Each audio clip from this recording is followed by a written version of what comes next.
Peter Thiel in his book, 0to1, How to Build the Future. Every moment in business happens only once. The next Bill Gates will not build an operating system.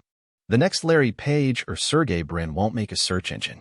And the next Mark Zuckerberg won't create a social network. If you are copying these guys, you aren't learning from them. Of course, it's easier to copy a model than to make something new. Doing what we already know how to do takes the world from 1 to n, adding more of something familiar. But every time we create something new, we go from 0 to 1. The act of creation is singular, as is the moment of creation, and the result is something fresh and strange. Thiel has a clear understanding of what it takes to build a successful tech-based business. And his goal isn't just to zero in on making a profit. He believes startups need to harness the potential and power of technological progress to build a better future. True to this aim, Hester did the Thiel Fellowship, which encourages youth to put learning before schooling. The objective is to motivate youth to advance technological progress and to apply long-term thinking to what they do. He's also run a course on startups at Stanford, with the primary goal of teaching students to think differently, see a future that's theirs to create, and build businesses that no one else has envisioned. Shifting focus means viewing progress in two different ways. If a business strives to improve on what's already been done, they make horizontal progress. Horizontal progress is when you move from 1 to n. So if you were to start with 1 typewriter and then expand the volume to 100 units, you've made horizontal progress. So as you can see, you literally copy and build on what exists, creating more volume. The message in 0 to 1 is that we need to shift to vertical progress. The idea here is that we should aim to create something new, where we move vertically from 0 to 1. So, instead of a typewriter, you build a word processor. 11:18 p.m., November 17, 2023.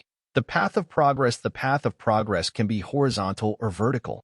Horizontal progress is doing what's been done before.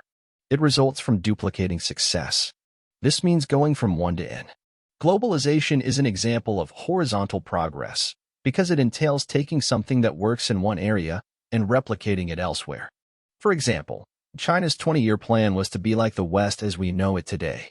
This might be progress, but it's worth asking whether duplicating Western economic paradigms and practices is globally sustainable.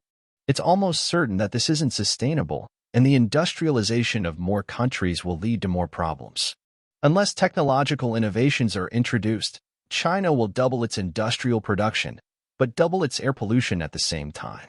In contrast, harnessing technology to solve air pollution is vertical progress. Going from 0 to 1 requires doing something new, and this makes it more difficult, because we have to envision what's never been seen before. Henry Ford said that if he'd asked people what they wanted, they would have said faster horses. If he'd given them faster horses, he would have moved from 1 to n. Instead, he believed that the world needed the automobile. If you want to create a startup that'll not only improve, but drastically change the world, then you have to go from 0 to 1. 0 to 1 thinkers such as Henry Ford imagine a better future and use technology to get there. When it comes to such quantum leaps in progress, startups provide a good launching pad. Many large corporations are hindered by bureaucracy, red tape, and risk aversion. As a result, they tend not to produce any new technology. But it's difficult for one person to build new technology on their own, so teamwork matters. However, teams should be small enough to allow for both the momentum and flexibility to stay on the vertical track. So, the best startups consist of just a few founders who share a joint mission. Start small and gradually scale. A lot of people make the mistake of scaling too quickly. The suggestion here is that we need to dominate a unique market rather than a pre-existing one. So to begin with, cast a narrow net and focus on serving a particular target audience. As an example, take the e-commerce giant Amazon. Amazon started by just selling books. Only once they become the go-to online book retailer, they then started tapping into other markets and expanding their product offering. So the crucial bit of advice is, once you've gained the monopoly over a small market, that's when you gradually expand into related markets.